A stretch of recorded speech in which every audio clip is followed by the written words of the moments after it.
But Jerry Jones didn't exactly help negotiations today. Take a listen.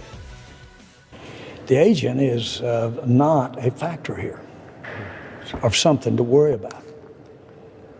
And I don't know his name.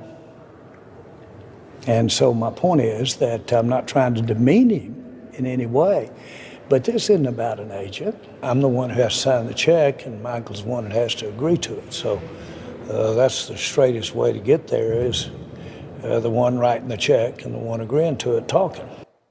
And after those comments, Micah Parsons defending his agent, saying in part, "I will not be doing any deal without David Mulugheta involved. I hired experts for a reason. There is no one I trust more when it comes to negotiating contracts than David. There will be no backdoors in this contract negotiation." By the way, Mulugheta representing over 40 NFL players for Athletes First. On the scene in Florida at the league's annual meeting is senior NFL insider Adam Schefter. And Schefter, it's never dull with Jerry Jones and his stars when it comes to negotiating time. What are you hearing about these contract talks between Jerry Jones and Micah Parsons? Well, contrary to what Jerry Jones said there, Kevin, David Mulugheta is a factor here, and David Mulugheta is going to be a factor here in contract discussions with Micah Parsons. As Micah himself tweeted out, David will be a part of this, and David Mulugheta will wind up signing off on a deal that Jerry Jones and Micah Parsons appear to have been down the road on, trying to figure out the parameters of a deal, agreeing essentially in the length of the contract, getting the parameters down, but they will not get a deal finalized without the participation of Micah Parsons' agent in this particular case. And again, the deal is expected to get done at some point. Jerry Jones doesn't sound like he's in a rush to get it done, but at some point that deal is going to happen, and Micah Parsons will be tied up long-term to the Dallas Cowboys. All right, Cowboys fans, keep in mind, today, Cowboys' new head coach, Brian Schottenheimer, said he expects Parsons to be a participant at the voluntary offseason program, which starts on Monday. All right, you're at the NFL annual meetings, and a discussion today, the owners deciding to table a proposal to ban the tush-push, but it will continue discussions ahead of May's spring meeting. Sources telling our Kalen Kaler that 16 teams supported the ban, but 24 are required to make a change. The Eagles had the most success with this play. Head coach Nick Sirianni today. I know what the data says, and I know how we coach it, and we don't coach a push play any different than we coach a quarterback sneak play. The injury data says what it says, and we coach it the exact same, whether somebody's pushing or whether somebody's not pushing. I remember reading about the forward pass, and they said it really was an odd play that is no part of American football, and so it was controversial when the forward pass came out. I don't ever remember a play being banned because a single team or a few teams were running it effectively. If it stays, it stays, and we all have to figure out a way to stop it. It's maybe not the most beautiful play I've ever seen. I don't watch much rugby, but it looks a lot like that. But we'll see what everybody decides. It works. It's football. Shefty back here with us. What's next in this process with the tush-push?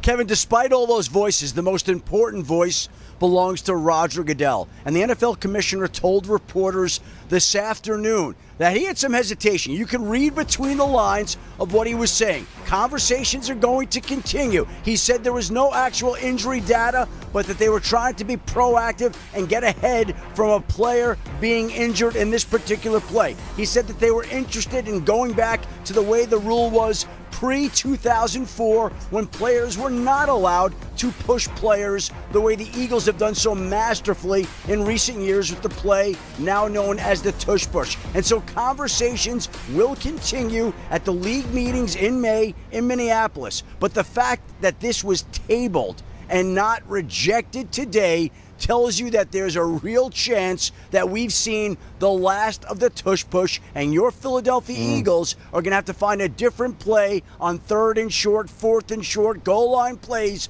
to get the ball in the end zone, because there's a real possibility that the tush push has seen its final days. One thing they have is a quarterback that can squat 650 pounds in Jalen Hurts. Eagles offensive tackle Lane Johnson with a subtweet today saying, "Hate us because they ain't us." All right, now the NFL draft is only 23 days away, and the Giants have the 3rd overall pick.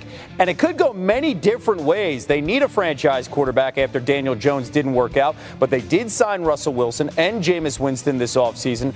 Head coach Brian Daboll spoke today about the quarterbacks and their draft pick. I think as many good players as we can add, we'll take.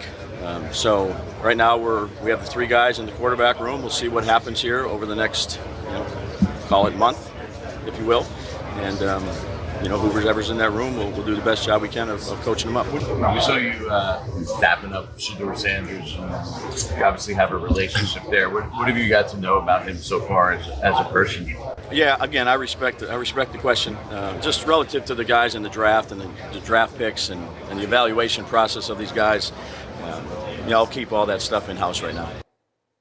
Shefty, this question ain't going anywhere for the next 23 days, so get ready to hear it every single day, even in your sleep. What's the latest you're hearing about the top quarterbacks in this draft as we have the Titans on the clock? Kevin, it certainly seems like Cam Ward is locked into the number 1 position, and it certainly seems like the Titans are way more inclined to hold on to that pick today than to move off it. And then that becomes, where does Shedeur Sanders go? And there are signs, though no direct evidence, that he will not go number 2 to the Cleveland Browns. And there are signs, though not direct evidence, that he may not go number 3 to the New York Giants. Most personnel people agree that the elite players in this draft class are Abdul Carter and Travis Hunter, who could potentially shape up as the 2nd and 3rd overall picks in this draft in no particular order, to the Cleveland Browns at 2 and the New York Giants at 3. And that'll be the big decision that both those franchises, especially the New York Giants, have to make. Are the other players so good that you can't pass them up? And are there enough questions about Shedeur that you're not willing to risk that this high? But it certainly seems, with just over a few weeks left to the NFL draft in Green Bay, that there's a real question about whether Shedeur Sanders will wind up going 2 or 3. And if he doesn't, then where does he go in the draft? And that right now looks like the single most compelling question of the upcoming NFL draft. He is the reigning Big 12 Offensive Player of the Year, had a phenomenal season leading Colorado to 9 wins. Shefty, thank you so much.